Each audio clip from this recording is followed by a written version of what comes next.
성전 정화가 완료되고 히스기야 왕은 20절에 보시면 일찍 일어나 성읍의 또 나라의 지도자들을 모아 여호와의 전에 올라갑니다. 그러니까 성전을 다시 하나님께 올려드리는 재봉헌의 예배를 위해서이죠. 여기서 히스기야 왕이 일찍 일어났다라는 표현은 회복된 성전에서 다시 하나님께 제사 드리는 일을 앞두고 히스기야의 마음이 어떠했는지를 잘 보여줍니다. 기대와 설렘으로 가득 차서 이제 일찍 하나님 앞에 나오는 것이죠. 왕과 지도자들은 나라와 성소와 유다를 위한 속죄 제물로 숫송아지, 순양, 어린 양, 순념소를 각각 7마리씩 가져옵니다. 여기서 7이라는 숫자는 우리가 또 잘 알듯이 완전함을 의미합니다. 그래서 이 숫자를 통해서 이 히스기야와 또 유다의 지도자들이 어떤 마음으로 하나님께 제물을 가지고 나아오는지를 잘 보여주고 있는 것이죠. 이들은 기쁨과 설레는 마음으로, 온전한 마음으로 하나님 앞에 제사를 드리고자 하고 있는 것입니다. 이들이 가지고 나온 제물 중에 숫송아지와 순양과 어린 양은 번제를 위한 제물이고, 또 순념소는 속죄제를 위한 제물입니다. 먼저 번제는 제물을 전부 다 태워서 하나님께 올려드리는 방식인데요. 기본적으로 속죄의 의미를 가지고 있으면서 이제 더불어서 우리의 헌신과 순종을 다짐하고 또 감사를 표현하는 제사라고 할 수 있습니다. 21절에 보면 히스기야는 아론의 자손 제사장들에게 명령하여서 준비한 제물들을 여호와의 제단에 드리게 합니다. 이전에 아하스가 다메섹의 단을 본따서 만들었던 제단이 이제 제거되고 방치되어 있던 놋제단이 다시 성결하게 되어서 제자리를 찾고 그곳에서 하나님께 이제 바른 예배를 올려드릴 수 있게 되는 것이죠. 제사장들은 숫소와 순양과 또 어린 양을 각각 죽이고 짐승의 피를 각각 받아 제단에 뿌렸습니다. 그리고 이어서 제사장들은 속죄제의 순념소를 왕과 회중 앞으로 가져옵니다. 속죄제는 죄로 말미암아 하나님의 진노와 저주 아래 멸망당에 마땅한 우리를 대신해서 이 제물을 희생시키면서 하나님 앞에 용서를 구하고 회개하는 제사라고 할 수 있습니다. 물론 우리가 지은 죄를 이 동물을 희생한다고 해서 해결할 수 있는 게 아니고, 그렇다고 해서 하나님 앞에 나아갈 자격이 생기는 게 아니지만 하나님께서 그렇게 하면 나올 수 있다라고 정해 주셔서 우리를 대신해 이제 속죄의 제물을 하나님께 희생하면서 하나님께 용서를 구하고 나아가는 것이죠. 그래서 제사장들은 이 속죄 제물인 순념소에게 안수합니다. 제물 위에 손을 얹는다. 이것은 우리의 죄를 이 제물에게 전가하여서 대속하게 하는 상징적인 행위입니다. 원래 일반적인 제사에서는 예배자가 직접 자기가 바치는 제물에게 안수를 합니다. 그러니까 나의 죄를 대신해서 이 희생 제물을 하나님께서 받아주시니 감사합니다 하는 상징적인 행위이죠. 그런데 이 장면에서는 나라와 백성의 죄를 짐승에게 전가하는 거죠. 그래서 온 유다를 대표하여서 제사장들이 안수하고 있습니다. 제사장들은 순념소를 죽여서 그 피를 제단 위에 속죄 제물로 바칩니다. 그러니까 레위기에 보면은 피를 번제단 모서리 뿔들에 찍어서 바르고 나머지 피를 전부 제단에 쏟는 의식을 행하는 겁니다. 24절에서는 이렇게 하나님께 드린 번제와 속죄제는 온 이스라엘을 위한 것이다 라고 말씀하고 계십니다.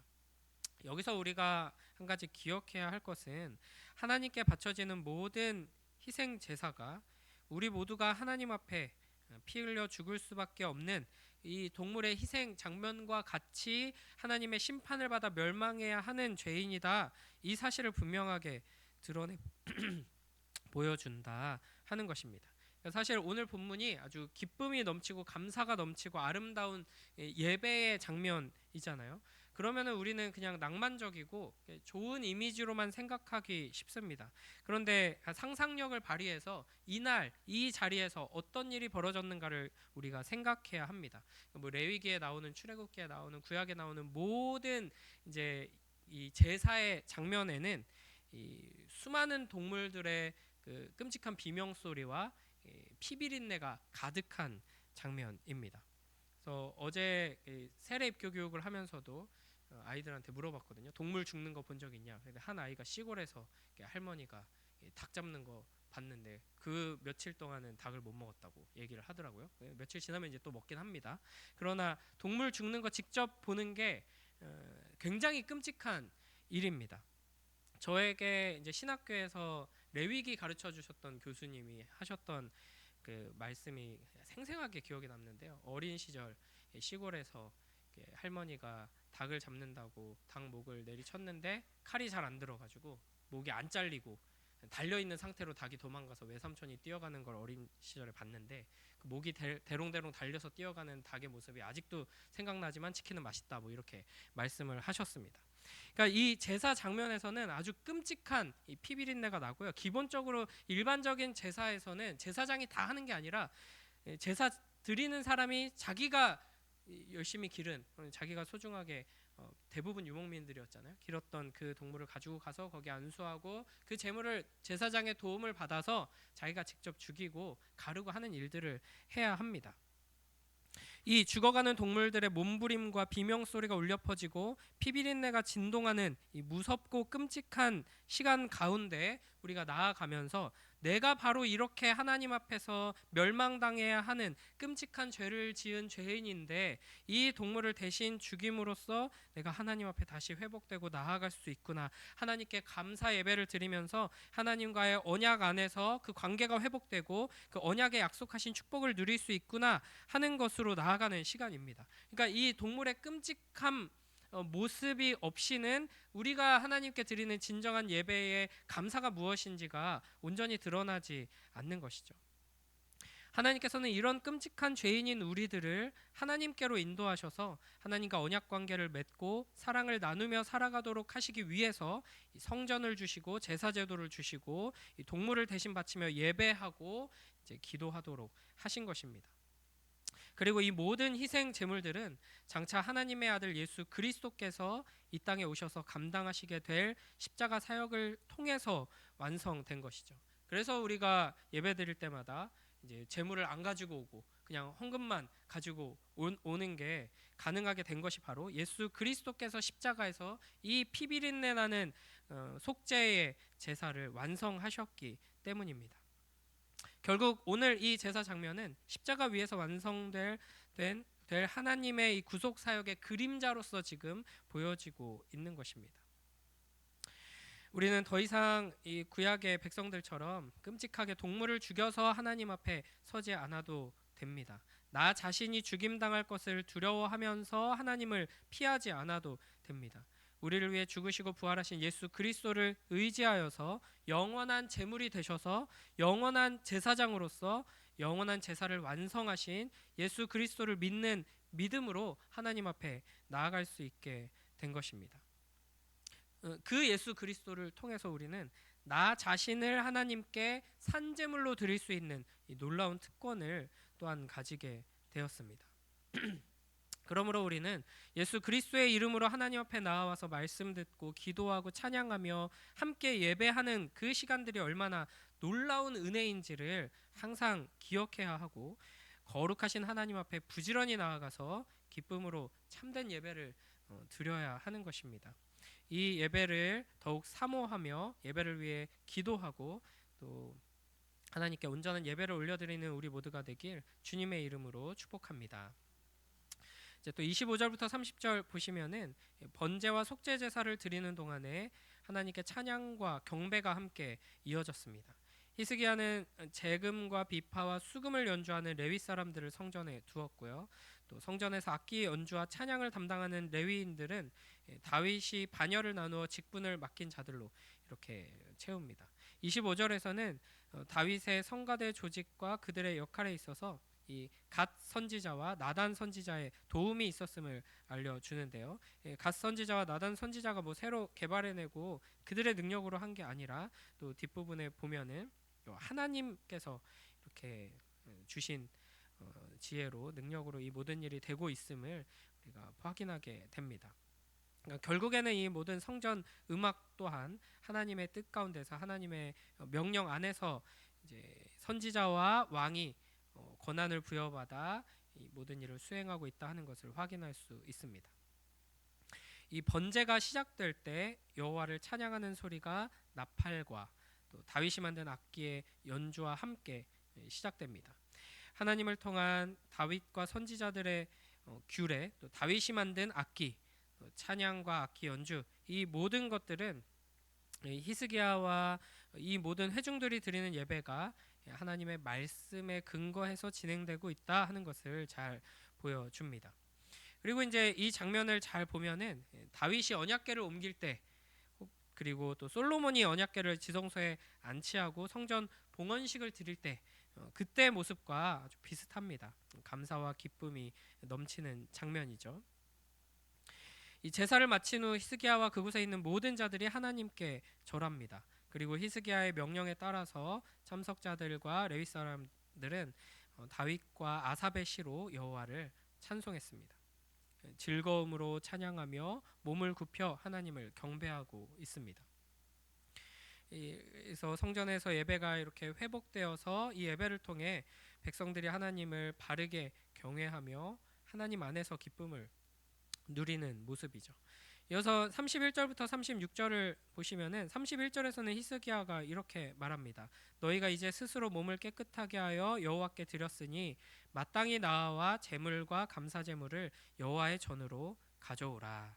이에 회중이 제물과 감사 제물을 가져오는데요. 어떤 이들은 기쁨으로 자원해서 번제물도 가지고 옵니다. 그러니까 이제 번제물에 포함된 의미 중에 하나가 이렇게 주님께 나도 헌신하겠습니다. 모든 걸 주님께 드리겠습니다 하는 고백까지 이렇게 하는 이들이 있었던 것이죠. 이렇게 회중이 가져온 제물은 숫소가 70, 순양이 100, 어린 양이 200마리였고 또 구별하여 드린 소가 600마리, 양이 3000마리였습니다. 이렇게 많은 사람들이 제물을 가지고 와서 하나님께 예배를 드리려고 하다 보니까 이 제물의 수에 비해 제사장이 부족합니다. 그래서 제물의 가죽을 다 벗길 수가 없는 상황이 된 것이죠. 그래서 이제 다른 제사장들이 성결하게 할 때까지 이제 레위인들이 그 일을 돕는 방식으로 진행합니다. 그러니까 제물이 엄청나게 몰려들고 제사장들의 일손이 부족하게 되었지만, 그러니까 아무렇게나 대충 세우지 않고 아무렇게나 빨리빨리 진행하려고 하지 않고 하나님께서 명령하신 그 틀 안에서 말씀의 중심을 딱 붙들고 이제 말씀대로 행한 것이죠. 그러니까 우리는 이제 급하니까 하나님께 예배드리는 일인데 지금 사람들이 이렇게 밀려 있어가지고 예배가 지금 안 드려지는데 어떻게든 빨리빨리 세워야지, 이런 식으로 처리하기가 쉽습니다. 특별한 상황이니까 이번에는 어쩔 수 없다 합리화하기가 쉽죠. 근데 이들은 레위인들이 도울 수 있는 부분은 끝까지 도우면서도 원칙대로 다른 제사장들은 성결하게 되어서 이제 참여하도록 했습니다. 하나님의 말씀에 근거한 원칙을 지키면서 서로 돕고 예배를 세우는 아름다운 모습이라고 할 수 있습니다. 결국 이와 같이 여호와의 전에서 섬기는 일이 순서대로 갖추어지고 또 이 일이 갑자기 되었지만 하나님께서 백성을 위하여 예비하셨으므로 히스기야가 백성과 더불어 기뻐했다 이야기하면서 오늘 본문이 마무리됩니다. 오늘 본문 우리 36절 한번 같이 읽어볼까요? 시작. 이 일이 갑자기 되었으나 하나님께서 백성을 위하여 예비하셨으므로 히스기야가 백성과 더불어 기뻐하였더라. 아멘. 히스기야와 백성들이 이 모든 일을 자기 욕심으로 하거나 온전하지 못한 마음으로 행했다면 또 갑작스러운 복잡한 상황에서 하나님의 말씀을 벗어나서 세상적인 방식으로 이제 눈앞의 문제들을 해결하고 하나님의 뜻에서 어긋났을 수도 있고요. 이 말씀대로 이 모든 문제를 잘 해결하고 났다고 해도 우리가 잘했다, 내가 잘 해냈다, 이렇게 또 우리가 이 역대하를 통해 계속 반복해 보듯이 교만에 빠지기가 쉬웠을 겁니다. 그러나 하나님을 향한 온전한 마음으로 나아가면서 하나님의 말씀대로 순종하여서 예배하기 위해 힘썼고 또 그렇게 해내고 나니까 이 성전의 회복과 예배의 회복을 위해 은혜를 베풀어 주시고 부족함 없이 준비해 주신 하나님의 은혜를 더 크게 깨닫고 오직 하나님께 영광 돌리면서 감사와 찬양으로 나아가게 되는 것입니다. 오늘 이 본문을 통해서 우리는 감사와 기쁨이 넘치는 예배, 또 자발적인 헌신으로 가득한 아름다운 예배의 모습을 또 보게 됩니다. 그리고 무엇보다도 하나님께서 기뻐하시는 온전한 예배가 회복되는 그 중심에는 희생의 제사가 있다는 것. 그러니까 지금 우리에게 적용하자면 예수 그리스도의 그 십자가의 복음이 있는 곳에 바른 예배가 회복되고 그 바른 복음이 선포되는 가운데 하나님의 백성들이 참된 기쁨과 하나님의 은혜로 말미암은 참된 감사가 넘쳐날 수 있다 하는 것을 우리가 확인하게 됩니다. 이 말씀을 붙들고 우리 함께 기도할 때 먼저 이 죽어가는 동물들의 끔찍한 비명 소리와 피가 있어야만 겨우 하나님께 가끔 설 수 있었던 죄인인 우리가 예수 그리스도의 십자가의 은혜로 말미암아 언제든 하나님 앞에 하나님을 아버지라 부르며 나아갈 수 있게 된 것, 이것이 얼마나 큰 은혜인지를 항상 기억하게 하시고 그 은혜에 감사하며 감격하게 하시고 그 은혜를 모두가 풍성히 누리는 우리의 예배가 될 수 있게 해달라고 이 예배를 위해서 함께 기도하길 원합니다. 무엇보다도 우리가 함께 하나님 앞에 모여서 드리는 모든 예배 가운데 예수 그리스도의 그 십자가의 복음이 온전하게 선포되어서 아무리 막 먹을 고기가 많고 막 화려한 음악이 많고 아무리 감동적인 무언가가 많아도 예수 그리스도의 십자가의 복음이 없이는 이 예배를 통해 하나님께서 우리에게 주시는 그 온전한 회복과 감격과 감사가 나타날 수 없습니다. 예수 그리스도의 십자가 복음이 선포되어서 그 복음으로 말미암아 은혜 받고 회복되고 기쁨과 감사가 넘치는 예배가 될 수 있게 축복하여 주시옵소서. 함께 기도하고 그 예배를 통해 얻은 기쁨과 복음의 감격과 감사를 통해 모든 성도들이 매일매일의 삶 속에서 감사와 기쁨 넘치는 예배자의 삶으로 살 수 있게 해달라고, 또 오늘 하루 우리의 삶 가운데 우리가 하나님을 온전히 예배하는 참된 예배자의 삶으로 나아갈 수 있게 해달라고 우리 간절히 기도하며 나아가는 우리 모두가 되길 주님의 이름으로 축복합니다. 기도하겠습니다.